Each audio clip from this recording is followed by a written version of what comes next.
Welcome back to the deep dive. Today, we're opening the sources on a philosophy that's pretty intense. It's less about finding your gentle flow Yeah, definitely. and much more about, I guess, turning your internal switch permanently to high performance. We are looking at a really demanding methodology of motivation.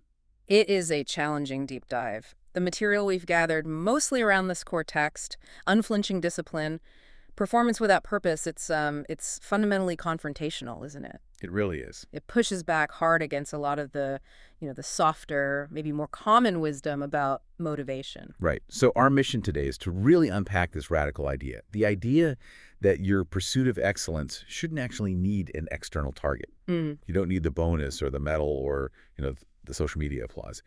The argument is that waiting for that external prompt, well, that's a weakness.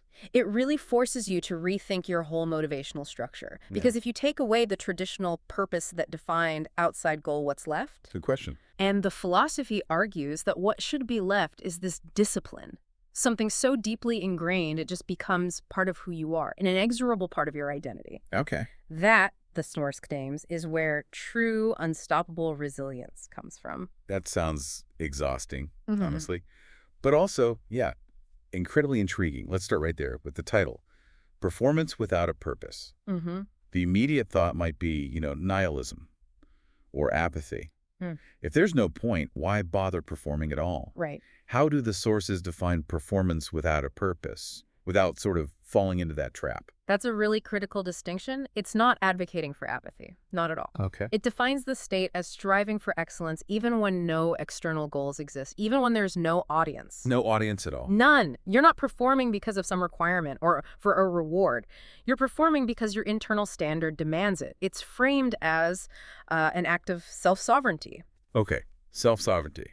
So if the source takes away that conventional purpose, the finish line we usually aim for must substitute it with something else, right, to keep the engine running. Exactly. What's the replacement fuel then? It's actually quite simple in concept, but profoundly powerful in practice. The core claim is that self-betterment is the ultimate purpose itself.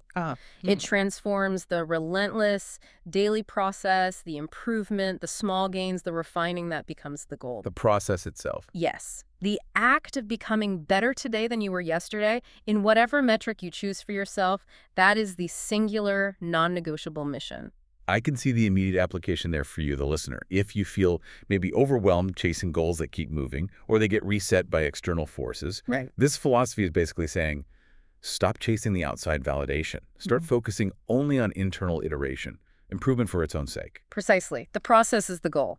And that kind of removes the paralyzing fear of failure too, doesn't it? Because failure is simply, well, not trying to improve today. Exactly right. It reframes the whole idea of the daily grind. It stops being just a means to an end. It becomes the destination. It becomes the destination itself. And once you've really internalized that, the source argues, you achieve this kind of proactive readiness that most people, frankly, never access. Proactive readiness. Yeah. Well, that brings us straight to the strategic argument here, doesn't it? So- This idea that the discipline itself has a competitive edge. If you're constantly performing at a high level, training, learning, refining your skills, even when there's no immediate pressure, what advantage does that actually buy you down the line? Well, the practical implication is, quite simply, preparedness. This relentless effort, done when it's not strictly necessary, Right. It builds up reserves, mental reserves, intellectual, physical ones too. And these reserves are immediately available the moment a real crisis hits or a major opportunity appears. So when the market suddenly shifts, or that promotion unexpectedly opens up, or even when a personal tragedy strikes, you're already operating from a position of maximized capability. You're not scrambling. It makes me think of the difference between, say, an athlete who only trains the week before a competition Yeah. and the one who trains every single day year-round just because, well, that's who they are. That's what they do. That's a perfect analogy. And I think the source gives a pretty sharp warning about the alternative, too, Yeah. about the danger of staying in your comfort zone. Oh, it's brutally honest there. It views refusing to leave the comfort zone not as just, harmless rest or relaxation. Which is how most people see it. Right. It sees it as a significant strategic danger. The source basically claims that choosing comfort means you are actively allowing others to gain a capability advantage over you. Wow, actively allowing it. You're choosing to stagnate while the world, the field around you, continues to evolve and compete. You're falling behind. That completely reframes the stakes, doesn't it? It's not just about missing out on some personal growth. It's potentially about ceding ground. In the real world, in the competition for resources, for success, whatever that means to you. Exactly. Tell us a bit more about how that capability gap actually forms, according to this philosophy. Well, if you look closely at what comfort does, it essentially creates atrophy, right? Atrophy, okay. If you stop regularly engaging in uncomfortable, difficult cognitive tasks, like, say, learning a complex new skill, or really challenging your own deep-seated assumptions, that intellectual muscle weakens. Makes sense. So when the time comes where you need to pivot quickly or make a really high-stakes decision under pressure, that person who sought comfort finds themselves reacting slowly. They don't have the mental resources ready. While the other person. While the person committed to this performance without purpose has been strengthening that exact muscle daily for months, maybe years. They're ready. So the constant performance serves a dual purpose then. First, it maximizes your own potential for future success by just maintaining that readiness. And second, by never stopping, you almost become this overwhelming force compared to those who only start working when a specific goal appears. It's the difference, the source might say, between being reactive and being, well, almost inevitable. Inevitable. That's strong. Now, okay, if discipline is the daily mechanism, where does the sheer willpower come from? The fuel for this, let's be honest, pretty aggressive engine. Yeah, requires serious fuel. And this leads us, I think, to a necessary and maybe sometimes difficult pivot in the conversation towards the role of adversity. Yes. This kind of unflinching discipline, it rarely just appears out of nowhere in an environment of total ease and comfort. Probably not. The source strongly suggests that this mindset isn't inherent, it's forged. It places immense value on, specifically, childhood difficulties and the resulting need that child had to overcome fear or isolation or maybe profound hardship. These moments, the philosophy argues, are the crucial foundations, the bedrock for later adult strengths. This raises a really important point, though. A lot of modern approaches in psychology say focus on healing from trauma, on coping mechanisms. Understandably so. But this philosophy seems to be saying something different, that those painful experiences aren't just something to survive and get past, they're actually necessary building materials. That's precisely where the philosophical weight lies. It doesn't dismiss the pain, not at all, but it demands that you analyze those foundational moments. Recognize the strength, the ingenuity, the sheer force of will you had to muster to get through them, and see that as a transferable psychological resource. You own it now. So the child who learned, maybe the hard way, that they could only rely on themselves when they felt isolated, potentially becomes the adult who needs zero external motivation, because they learned self-reliance at a fundamental level. That's the connection the source makes. It's about leveraging your past, even the difficult parts. The individual who has navigated significant hardship, they possess this experiential proof.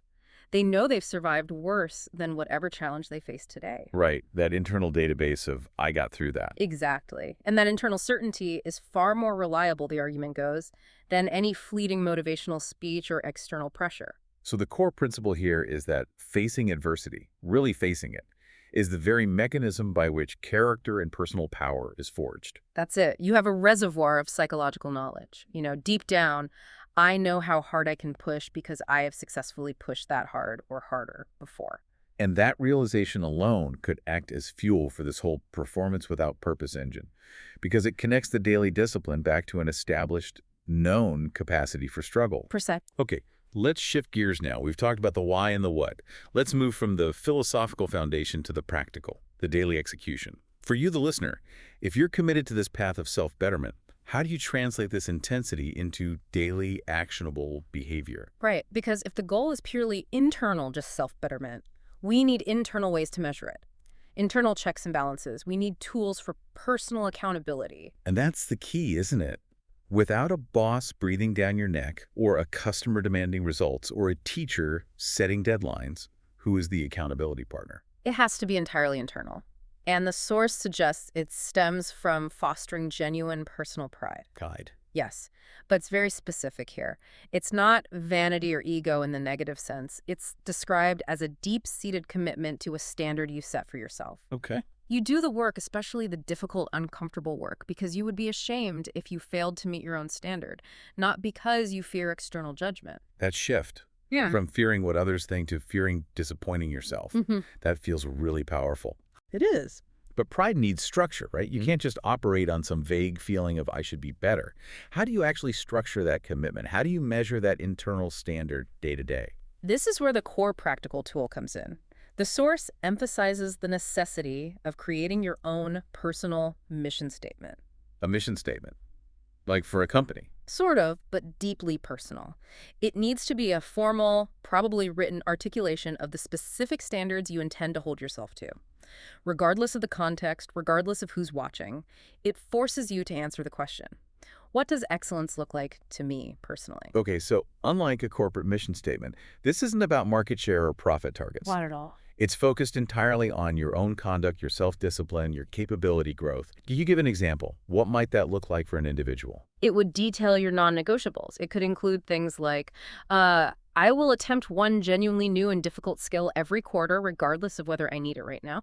Or maybe my intellectual curiosity will always guide how I allocate my free time, prioritizing learning over passive entertainment. So it makes the intangible commitment tangible, written down. Exactly. And the source points out the twin functions of doing this, of having this deeply personal document. First, yes, it ensures accountability.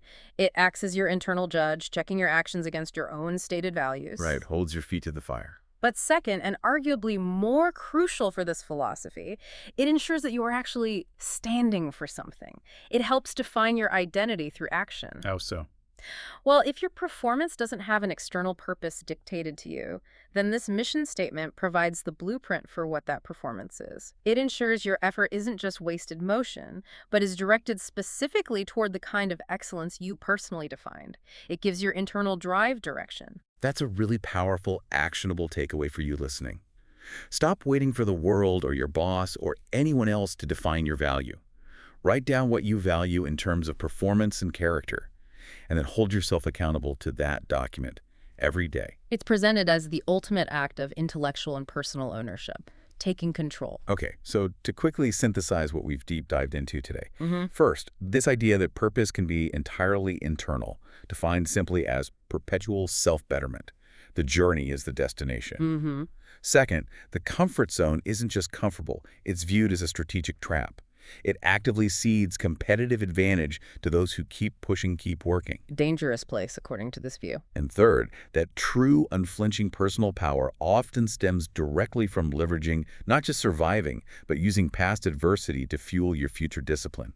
It's definitely an aggressive philosophy, no doubt about it. It demands total ownership of your existence, really.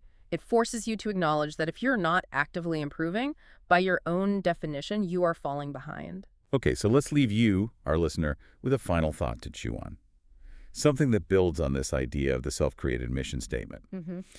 If true discipline, according to this source, requires striving for excellence when nil external pressure exists, then doesn't that mean the conventional markers of success, the money, the titles, the awards they have, to become essentially irrelevant to your core internal mission? That's the logical conclusion, yes. They can be outcomes, perhaps, but not the driving force. So the question for you then becomes, if you stripped away every single traditional external measure of success, if you were left only with your own standards, what specific internal self-created metrics would you use? How would you define and measure your personal excellence? How do you know definitively if you were better today than you were yesterday, according to the standards you set?